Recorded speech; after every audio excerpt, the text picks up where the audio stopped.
Okay, I hope everyone is here now. So let's start with paying respects to Lord Buddha, Dhamma, and Sangha. So we have already everything is offered to the Buddha statues. So let's recite the verses and let's make an aditthana that we are offering all these offerings to Lord Buddha. So let's start. Sadhu, sadhu, sadhu. Itipiso bhagava arahang samma sambuddho Vijjacharana sampanno sugato lokavidu Anuttaro purisa dhamma sarathi Santha deva manussanam buddho bhagavati Swakhato bhagavata dhammo Sanditthiko akaliko ehi passiko opanaiko Panchattang veditabbo vinyuhiti Supatipanno bhagavato savaka sangho Ujupatipanno bhagavato savaka sangho Nyaya patipanno bhagavato savaka sangho Samichi patipanno bhagavato savaka sangho Yadidang chattari purisa yugani atta purisa puggala Esa bhagavato savaka sangho Ahuneyo pahuneyo dakhineyo anjali karaniyo Anuttaram punyakhetang lokasati Evam buddhang sarantanang dhammang sanghang ca bhikkhavu Bhayang vacham vitattang va lomahanso nahessati ti Etena satcha vajjena sottite hotu sabbada Etena satcha vajjena sottite sotu sabbada Etena satcha vajjena sottite hotu sabbada Sadhu, sadhu, sadhu. Okay, so now is the time to listen to some Dhamma. My plan was to give a talk about the origin of Buddhism, like not in a historical way, but how Lord Buddha, what was his understanding, what was the early Buddhists, were looking for when they were practicing the Buddhism. So I hope it won't be too heavy. I'll try my best to sort of to clarify it further. So I'll start with paying respects to Lord Buddha.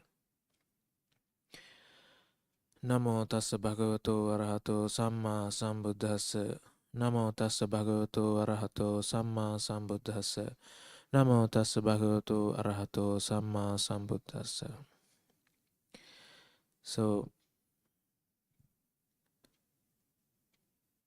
for today's talk, I'm going to talk about, or if I put it this way, a weaver talk around this first sermon Lord Buddha gave.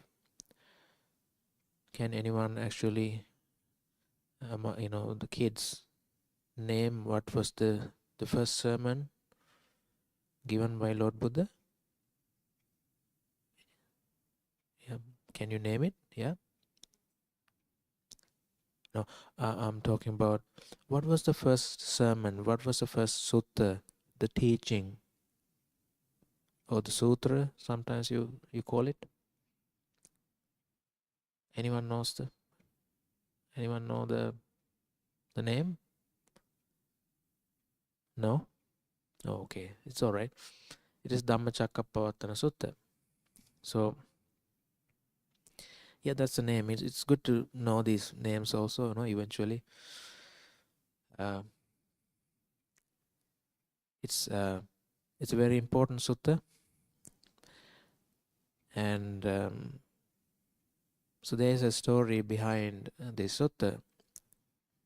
It goes like this. Now, Prince Siddhartha, you've heard about this Prince Siddhartha who gave up all his royal life and start to look for something more more spiritual, something he valued, rather than living in a materialistic world. So then he tried different meditation methods. He met few teachers. Maybe you remember, there were some other teachers he met and practiced meditation under them for a while, and then he realized maybe that is not the goal he's looking for. He want to dig more deeper of his practice, because a teacher would say, okay, this is what I teach, and he masters that, what that teacher says, and eventually he feels like, okay, there's more to this practice, so I should move on. So what he does is, eventually he lives on his own. Went to a forest and some other remote places. I'm sure you heard about these stories. Like, he spent like another 6 years meditating, trying different meditation methods and a lot of austere practices. And later on, he noticed that he's not getting anywhere. Yeah. So he remembered a particular event in his early life. There was this one time when he was a little one. His father, who was the King Suddhodana, he was partaking a ceremony, a sort of a ceremony, something agricultural in a sort of, and there were other nannies actually with him, and they were also left him alone for some reason. They also went to see this ceremony, what's happening. So this Prince Siddhartha, sitting under this rose apple tree, he suddenly had a feeling that he want to sit, cross-legged and eyes closed, and he went to this meditation. He wanted to meditate, and he closed his eyes. Eventually, he felt some sort of a stillness. Actually, in fact, it is a very deep stillness, very calm, peaceful. He's aware of himself, but yet very still. And that was it. Eventually, he forgot about that incident. And after this 6 years of struggle, it occurred to him that as a kid, actually, he had this experience. So, could that be the path to enlightenment? That was the question, came across his mind, because he was trying every other way, meeting other teachers and all the austere practices in India, back in that time. He had tried them, but didn't somehow get the result he wanted. And he had this inkling, he had this sort of a feeling that that may be the path. So and then he says that, later on he relates to this incident. He says that there's this immediate understanding came to him that yes, that has to be the path, that has to be the way, that has to be that lead he was looking for, because he was stuck. And then he decided to, he left those austere practices. He took a he bathed himself, had a meal, because he was also like fasting and practicing fasting and things like that. It was very difficult. He was so skinny, he was so thin at that time. So by that time there were these 5 ascetics also with him, these 5 ascetics looking after him, attending to him. But they admired his austerities and all this, his willpower and his effort. But after the Bodhisattva decided to leave those austere practices and live as like a normal sort of a situation, then they didn't like it at all. They left him.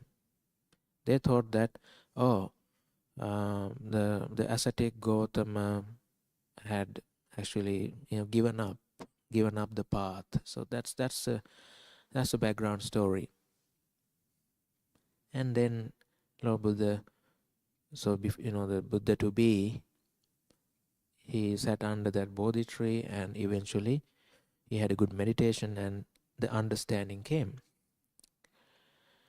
So after this event of Buddhahood, being the enlightenment, then Lord Buddha wanted to share the Dhamma. So he was wondering who will be able to understand what he just understood. And then he realized, there were these teachers, who taught him how to get to the arupa states and the deep meditation states. But by that time they have passed away. So he thought that, it's a great loss for them. Otherwise it'll be easy for them to understand what I understood. And then he turned to these 5 ascetics who had been helping him early on. And then he set forth to where I think he knew general whereabouts of these 5 ascetics, so he left to see them. And eventually he's coming towards these ascetics. He found them, and ascetics also saw him from a distance. And they told, they sort of spoke among themselves that, there he comes again, an ascetic Gautama. So they think that he hasn't enlightened. So he's still an ordinary person. That's what they think. These 5 ascetics. And so they made a pact. They had a little kind of a pact that, okay, we are not going to receive him per se. Like, okay, we might give him a seat, but other than that, we are not going to, show that much of a respect, because, he resorted to, he gave up. So that was their thinking.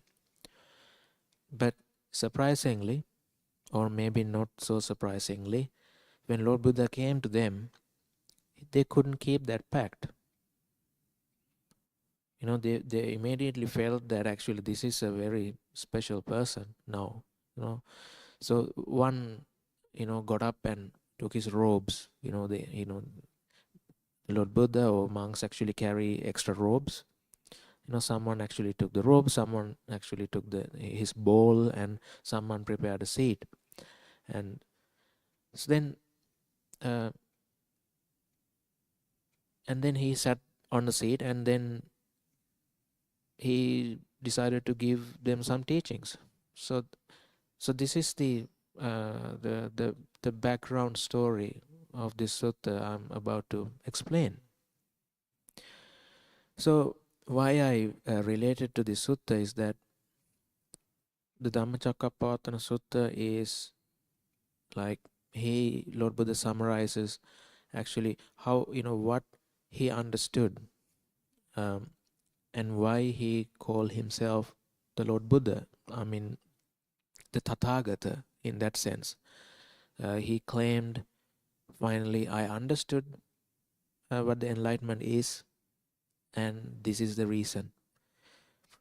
So, as Buddhists, it is very important that actually, what was the original thinking? What was the original idea of, behind this beginning of the Buddhism? So how all these things started. So sutta basically, I'm going to summarize.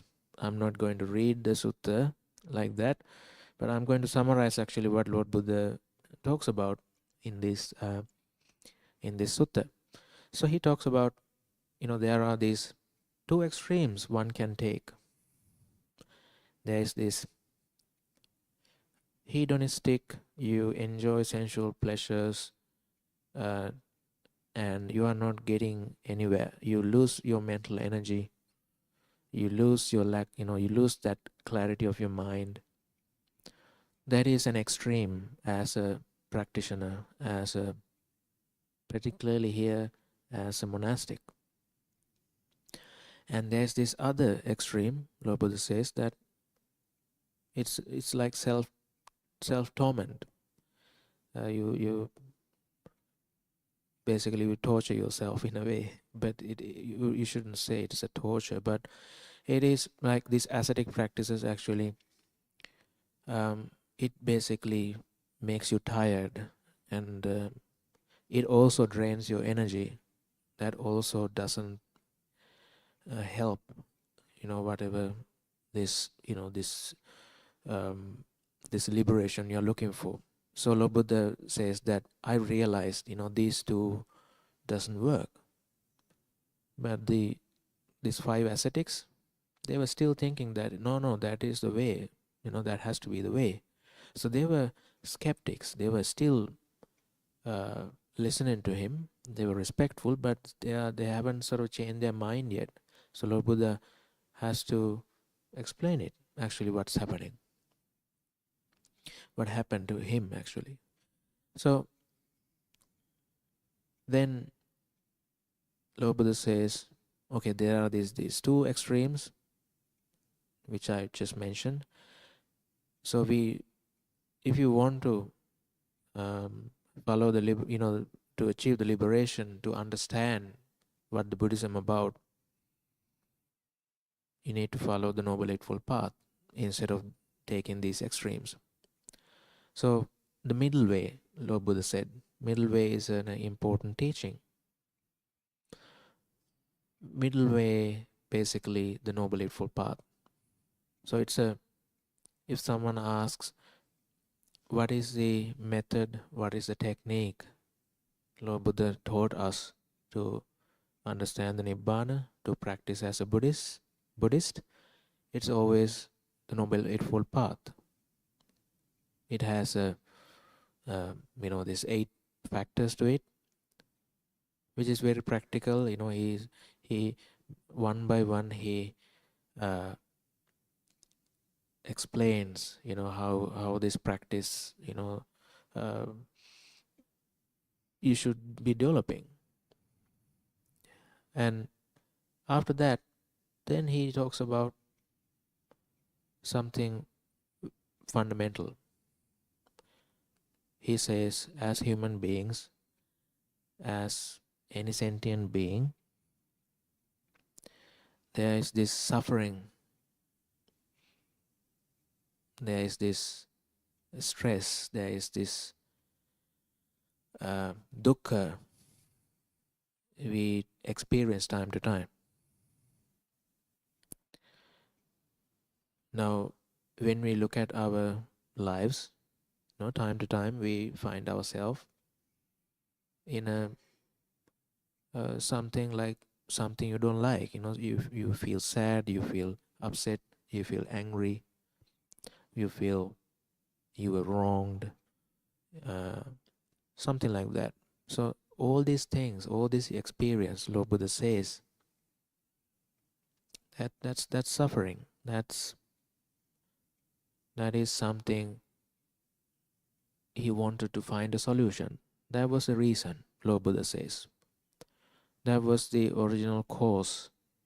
As a bodhisattva, as a Prince Siddhartha, he wanted some answers. How can I possibly deal with these things?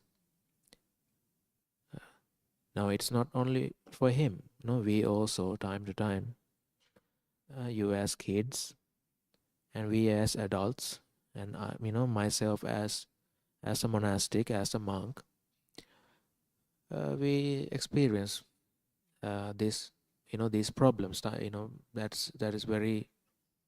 is very common in our lives. So, okay, so I'm sorry. Is there a question? Okay, he's on a call. So that is the reason Lord Buddha says.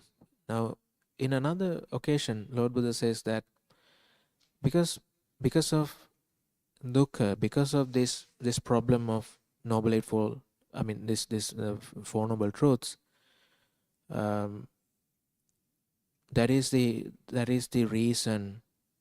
Actually, a person named Lord Buddha, this important person named Lord Buddha, comes into life.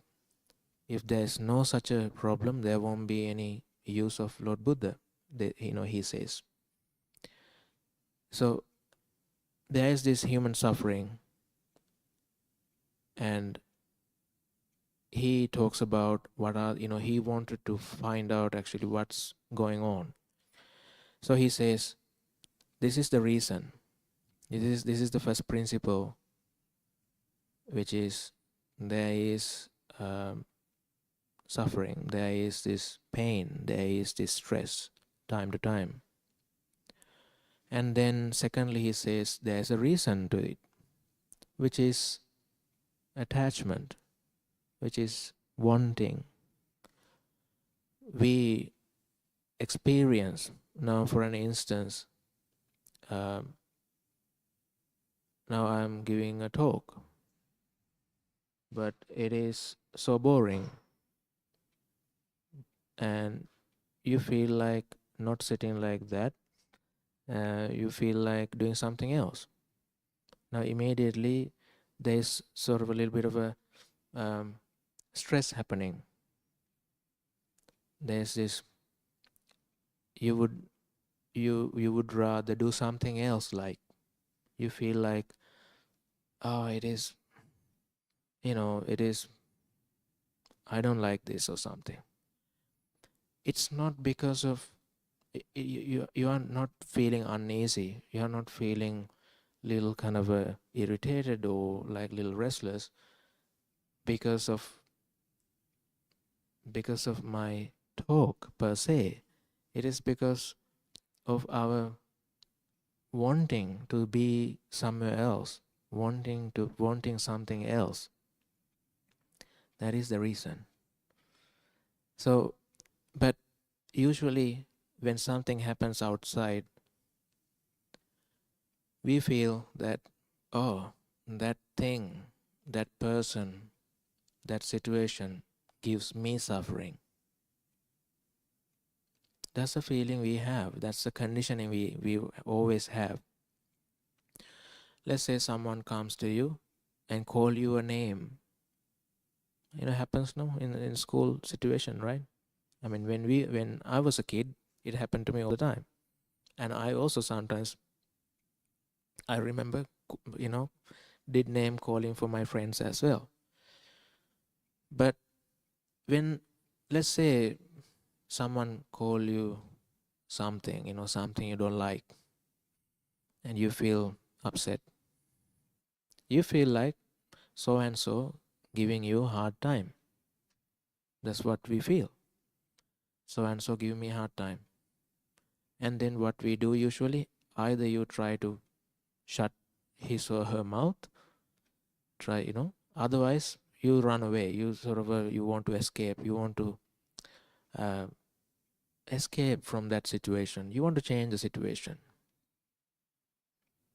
That is the usual response. But Lord Buddha says that is not the way forward. That is not actually how one should uh, uh, practice. He says that the real culprit is that we have a expectation. We like others to be like this, not like this, but something like this. Like you feel like, yes, so I want so and so to be like this, not like this, something like that. You always, we have this expectation that there are a lot of shoulds and shouldn'ts in our mind. Or they shouldn't call me names, or they should behave well, they should be kind to me. There are these sort of expectations, but that doesn't happen in that way. So let's say you don't have that expectation. For a moment, let's imagine that you're back in the same scenario. Someone call you a name, someone criticizes you, and you don't have that expectation of that it shouldn't be like this. You accept that, oh, it is okay, it's just a name, I'm okay with it, I'm cool with it. Imagine if you feel like that, and this happens. Would you feel angry? You wouldn't feel angry, because you allow it to happen in your mind.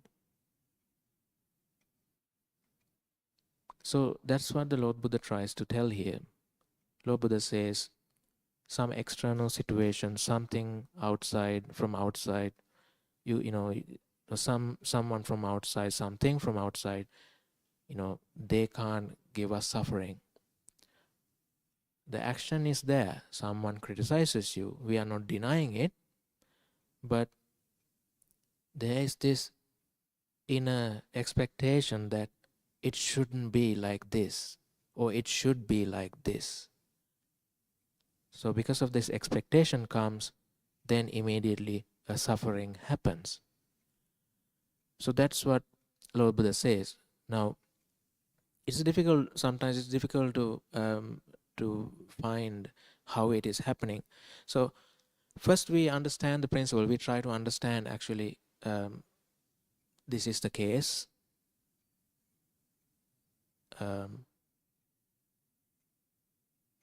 If you slow down, if you meditate, and if you familiarize yourself with this principle, you will start to see.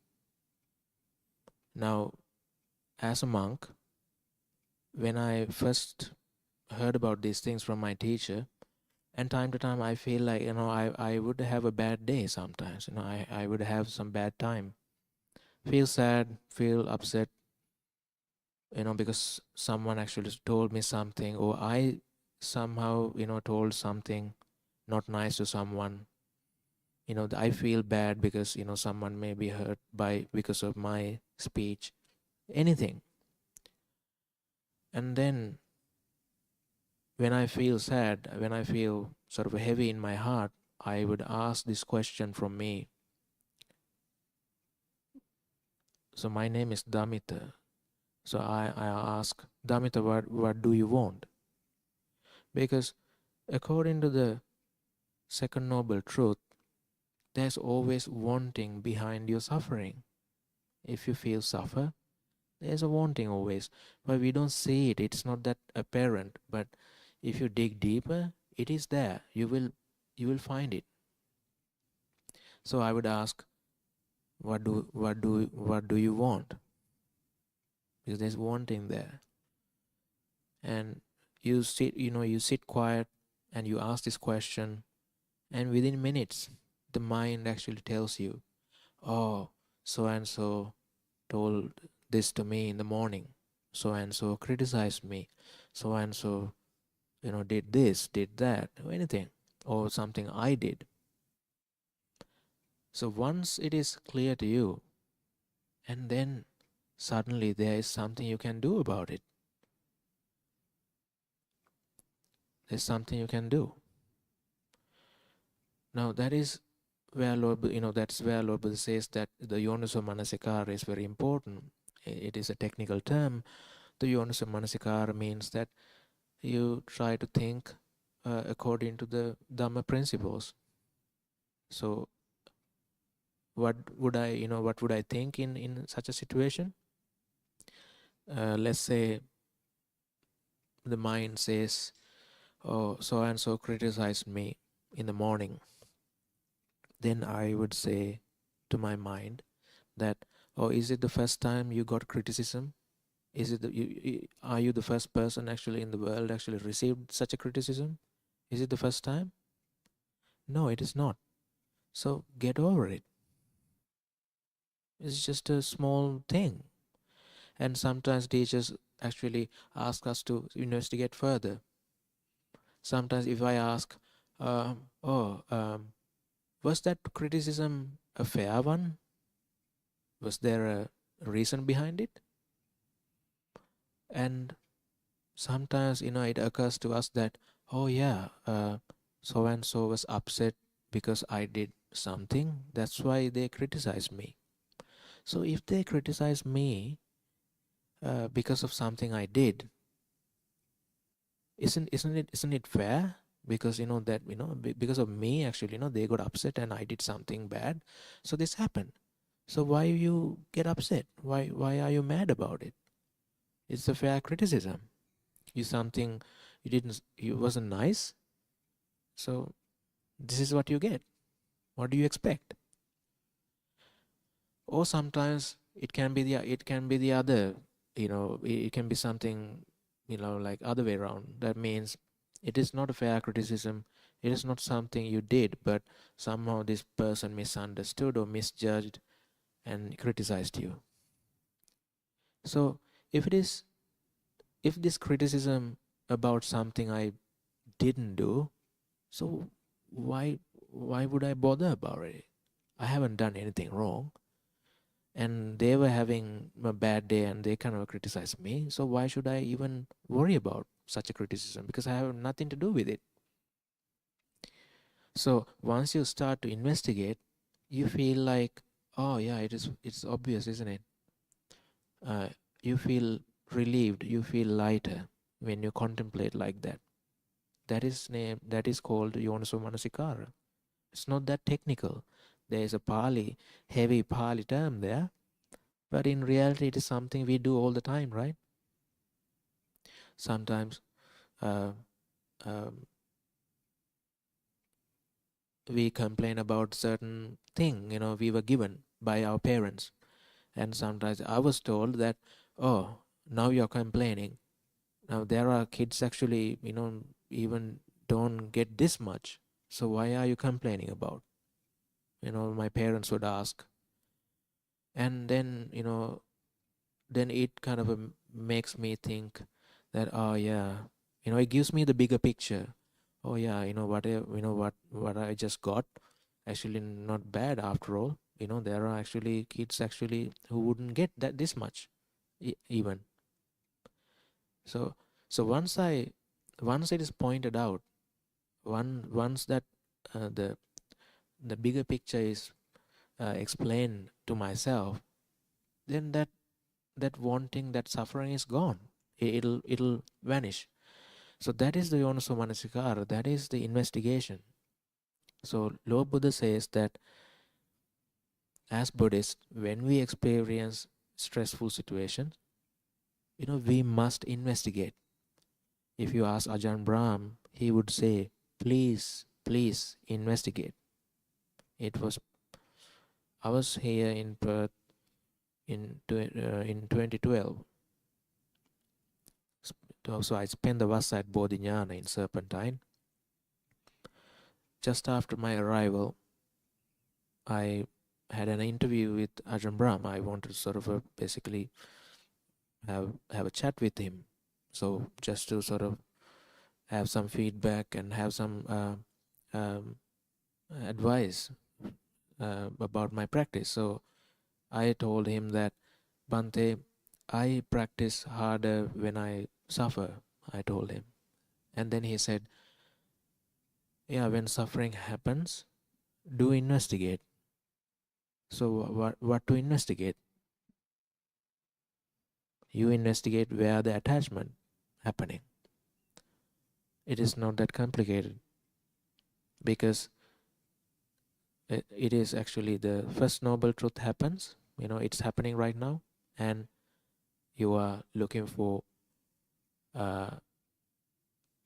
where's the culprit is, because the culprit is given. It's like an equation. In an equation in school, in science or mathematics, we are given these different equations, right? So there are these, let's say, I don't know, in electricity it is V equals IR, something like that. And what do? Usually there are 3 unknown variables, and then you are given like 2 known variables, and then finally you get the third one. You calculate the third one, right? Something like that. Now, in the same fashion, now there is suffering, and the unknown thing is that what is the reason behind it. But the reason is given like a equation. So all you have to do, just check where the attachment is. There is always an attachment. There is always a wanting that the people should behave like this. The world should be like this. The world shouldn't be like this. And more we try to practice, more we try to be fair, more we try to adopt these Buddhist values, the more rules and more standards we get, the more expectations also we get. Let's say you are a very good driver, you try to sort of do it like by the book, and then someone cuts in and not like driving not nicely. Then because you try to do a good job, you get you feel kind of angry because you try to abide by those laws, but someone is not. But that is where we need to be careful. So all these these rules and these standards we keep for ourselves, that is for our practice. That's for us. We can't expect or we can't impose others. Law can be imposed, law can be enforced. I'm not denying that.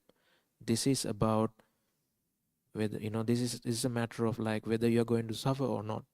So in your mind, if you are going to expect that the world has to be like this, then the suffering comes. So because of that, there is this, once you see their suffering and this is the attachment, then the natural response is that you give up. That is automatic actually. Once you sort of pick up a hot coal, some hot object, you know what happened. It's kind of you are even without thinking, you sort of drop it, don't you? Why is that? Actually it is painful. So once you understand oh, this is the reason, I was expecting too much, or I was unreasonable. I was asking too much from my friends, you know. So once you understand that, you give up that wanting, you give up that hope. You're not imposing these things on others. So that's what we call letting go. You let go things. So this is something fundamental. This is something we need to understand. Then Lord Buddha says that, so he goes on about, like, he explained the Four Noble Truths. So I think, I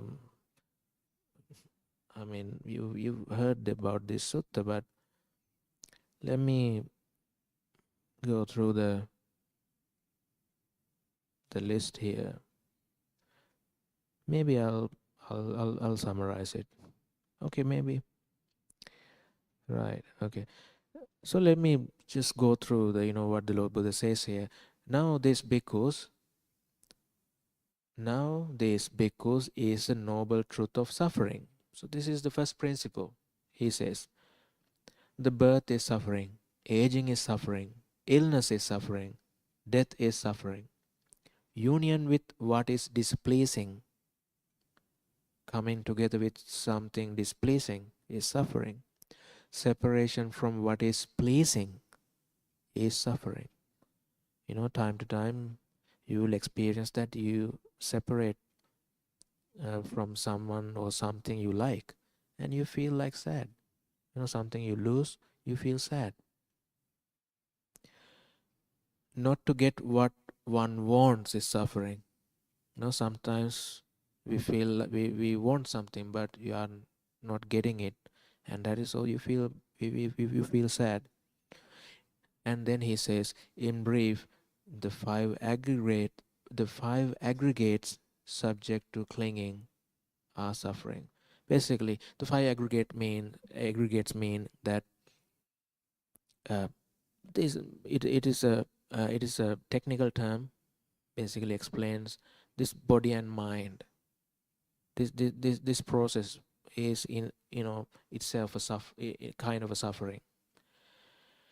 So it's a more kind of profound statement. I'm not going to explain that at this point. And then, so that is the problem statement.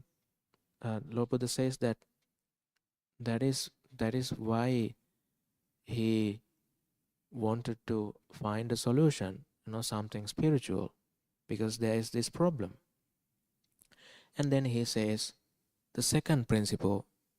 Now this bhikkhus is the noble truth of origin of suffering.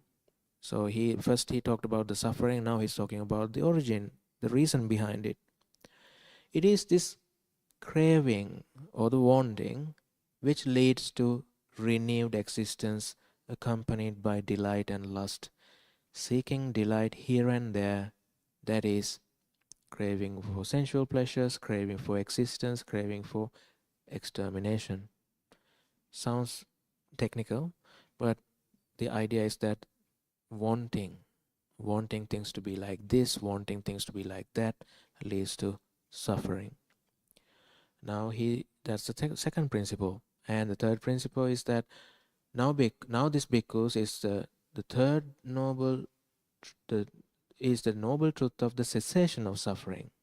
The third one, the cessation or the stopping of suffering. It is the remainderless fading away and cessation of that same craving, the giving up and relinquishing of it, freedom from it, non-reliance on it. So Lord Buddha suggests that for this suffering there was a reason underneath. Once you pull that rug, so to speak, once you pull that thing away, you take that cause away, then the suffering will collapse. Suffering will cease. So that is where we keep saying that the letting go is important. So that is the third principle. Suffering was there, wanting was the culprit. So you apply the antidote, which is you let go. Sometimes you can call it you let go of something, or sometimes you embrace it as it is. You are not imposing any laws, imposing any conditions. Okay, it's all right. It's all right. You can play with us. It's okay. So you embrace sometimes. Sometimes you let things be. You allow things to be. You are not trying to alter them. You are not trying to change them. You are not trying to harm them. So you can call it sometimes letting go of something. Sometimes you can call it letting things be. Sometimes you can say like you're accepting things as they are. Whichever way you call it, it is letting go of your wanting. One way or the other, you give up your wanting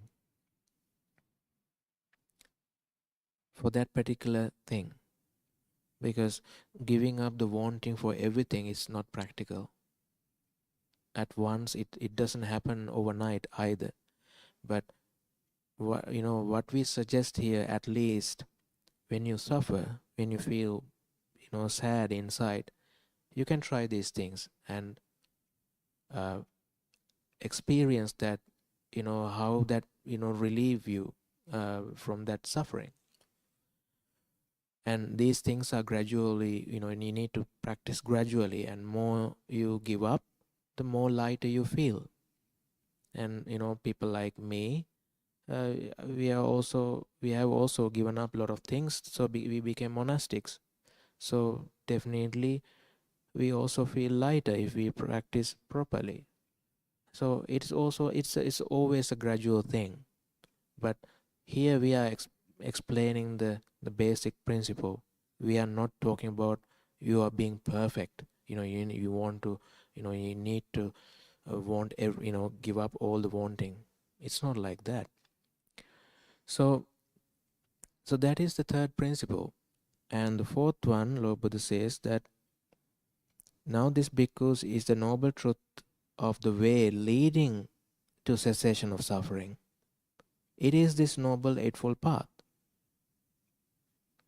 So Lord Buddha mentioned about the problem, and he mentioned about the reason, and then he talks about solution, like what is the direct solution to it, and then he explains a method actually includes that solution in it. So letting go and all these things, actually that is the solution. But in order to practice it, you need to have a lot of practices around it. So it's not that straightforward sometimes. So that's why all this meditation, all this keeping precepts, all this teaching, and all this learning, and putting kind of enduring through Dhamma talks and all these things, because of that is part of the training. And so after this, Lord Buddha talks about, first the understanding came to him that, there is dukkha, and there is the reason behind the dukkha, and there is this cessation of dukkha. Once the reason is taken away, the dukkha will collapse. And there is this, this is the way I should practice, then to achieve that. So he says that that understanding came to him first. Then there was this second understanding, which is that the dukkha needs to be understood. So this is important. If you pay attention to it, that'll be good. So dukkha needs to be understood, Lord Buddha says, and the wanting should be eradicated,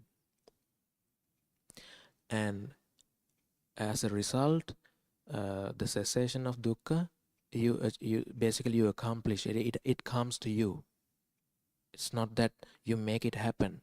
The third one, it comes to you as a result.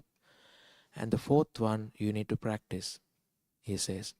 So particularly I wanted to bring your attention to this first point. He says that, once again, if I repeat, the dukkha needs to be understood. But usually what we do, actually we try to escape from the dukkha. We try to get rid of the dukkha. But Lord Buddha says, if you want to get rid of something, get rid of the second noble truth, not the first one.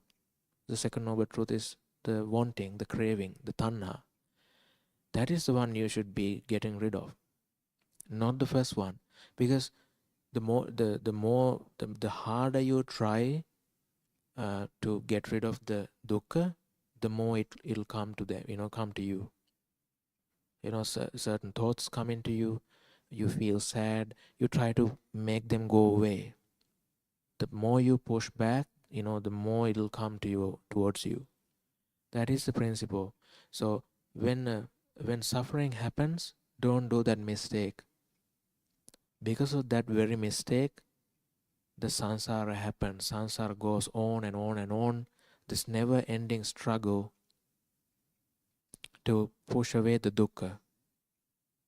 Instead of doing that, Lord Buddha says that try to understand how you suffer, why this thing came to be.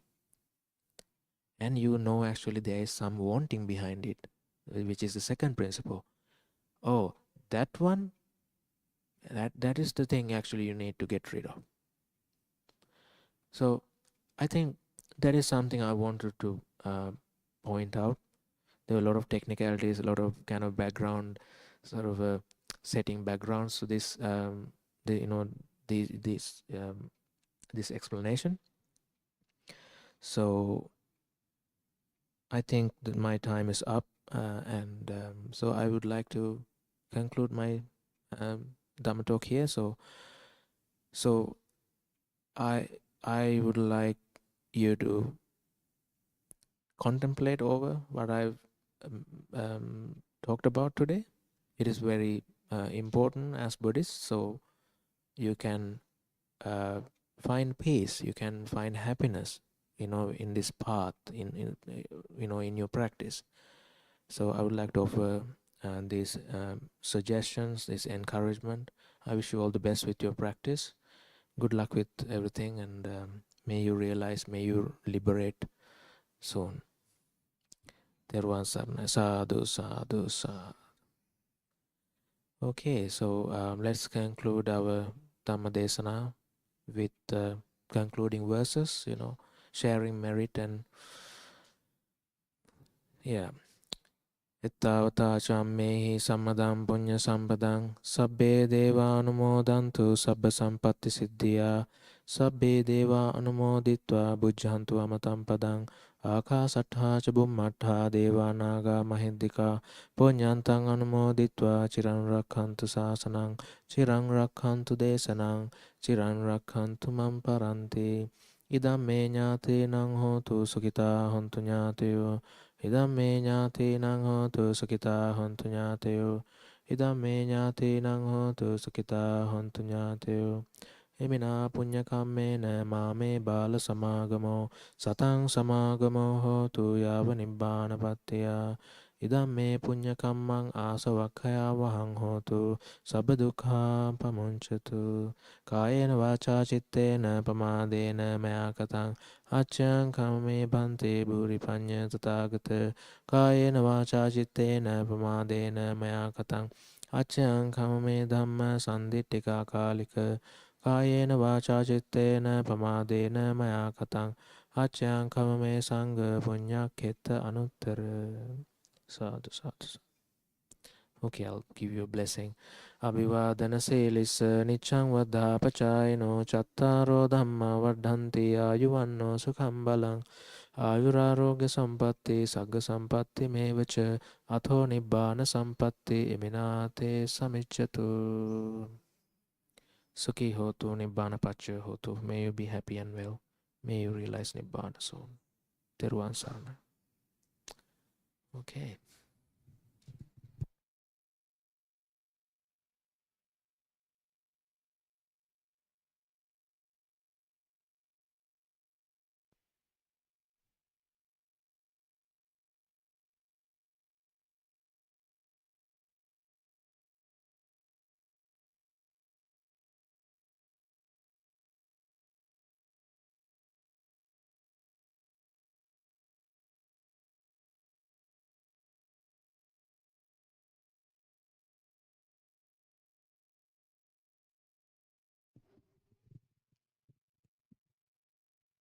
So there's an announcement.